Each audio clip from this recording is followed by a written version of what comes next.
فهاد الحياة كله الطموح ديالو، كله الأحلام ديالو. كل واحد فينا عنده سبب كيخليه يفيق كل صباح ويتقاتل من أجل حلمه. حيت لا جيت سولتك وقلت لك ليش باغي توصل، كنظن أن كل واحد فيكم غيكون عنده جواب مختلف. كاين اللي غيقول لك باغي ندير العاقة ونحقق كاع داكشي اللي كنتمنى، وكاين اللي غيقول لك باغي نصوفي والديا ونعوضهم على كاع الايام الصعيبه، وكاين اللي غيقول لك باغي نكون مشهور ويحبوني الناس كاملين. هادشي كامل اللي قلتوه زوين وسهل بالتمني، ولكن واش فكرتي شي نهار انك تخدم وتقاتل باش توصل ليه؟ غتقول لي صعيب اخويا اسامه، الظروف اللي كنعيش فيها ما كتسمحش ليا. اولا الفقر، ثانيا البلاد ما كتساعدش، ثالثا غنقول لك حبس ما تكملش ليا الاعذار ديالك، حيت هاد الاعذار اللي كتقولهم عارفهم مزيان وعايشينهم كاملين.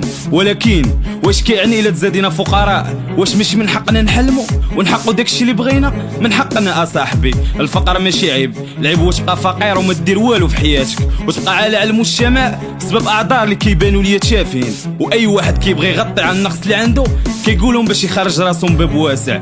الواقع ديالك ماشي انت اللي اختاريتيه، ولكن من حقك انك تغير. انت عندك حلم تكون طبيب او مهندس وكتقرا مزيان وكتفيق كل صباح مع 6 باش تمشي للطوبيس اللي غيديك للمدرسه وكتكرفص باش كتوصل، في حين ان صحابك عندهم موطور وطوموبيل وكيفيقوا حتى ل8 قلق سمين وكيوصلوا مرتاحين. اولا انت اللي عندك حلمي ولا عندك مشروع كبير بسميتك وتكون من اكبر رجال الاعمال في البلاد وكتقاتل باش تجمع راس المال ولو يكون غير صغير باش تبدا، واخا دابا ما في راس مالك حتى ريال. اولا انت اللي باغي تكون بطل عالمي ويتكلموا عليه الناس كاملين، وكل نهار كتمشي تريني وكتقاتل ومضحي بوقتك ومتبع ريجيم قاصح ومحروم بزاف ديال الحوايج على قبل الهدف ديالك. ثقوا بيا كاملين، هاد المعاناه كامله اللي كندوزو دابا غتفوت، خصنا غير نصبروا. واخا هادشي صعيب ولكن غيجي واحد النهار غادي نشكروا راسنا حيت ما وقفناش وكنا غاديين في الطريق الصحيح، وعرفنا ان باش نوصلوا للحلم ديالنا كان ولا بد اننا نعانيو ونتعذبوا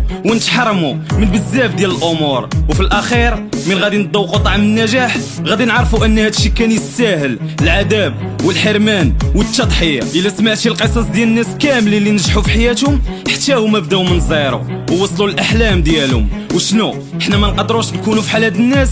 الا هما بداو من زيرو حنا غنبداو من تحت الصفر وغنتقاتلوا باش نوصلوا كاملين لحلمنا. من حد ربي معانا والله ما كاينه شي حاجه غتحبسنا.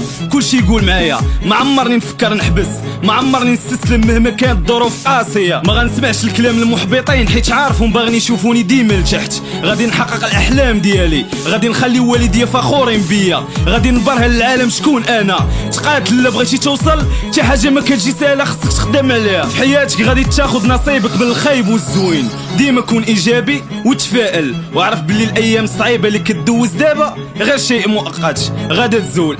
ثق بيا غادا تزول، وهادشي كامل غيبقى غير تعاود وغادي تفرح حتى تنسى الايام الخايبه اللي عشتي. خصك غير ما تحبش، خصك غير ما توقفش، كمل ما تقولش عييت. الناس اللي قالوا عييت كاملين ماتوا، حتى واحد ما بقى، بقيتي غير انت. تقاتل الا بغيتي توصل.